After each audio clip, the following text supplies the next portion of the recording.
So ini adalah Milo. Milo adalah antara lembu yang paling jinak, paling baik di kandang kita sekarang. Dia di tagging nombor 2. Aku yang pasang tagging dia tadi. So dia akan ingat yang aku ni adalah parents dia. Walaupun muka kita lebih kurang sama, tapi ini adalah Milo.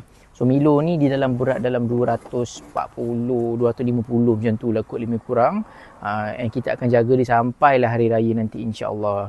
So Milo ni so far dah ada pembeli, tapi kita akan jaga dia lah sampai raya nanti. InsyaAllah, anda kata kalau korang ada plan nak buat korban tahun ni, kalau contoh macam lembu-lembu macam ni kan, sampai belakang tu, harga dia seekor dalam serendah 4980.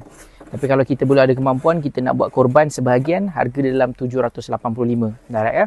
Tapi anda kata kalau korang, orang kata apa, belum cukup kemampuan juga, boleh buat korban kambing di Mekah serendah 499. Tapi apa yang kita belajar kan, korban terbaik kan adalah korban di tempat sendiri kan. So kalau korang nak, boleh contact saja nombor kat bawah ni ataupun DM kita for more info. Kandang kita dekat Ijuk. You nak datang anytime pun boleh, insyaAllah tak ada masalah. So nanti Roger je kita, ready stock ada, nak import banyak lagi pun boleh, tak ada masalah nak bawa ke sini. Anda kata kalau you ada nak jadi broker orang tengah pun boleh juga insyaAllah.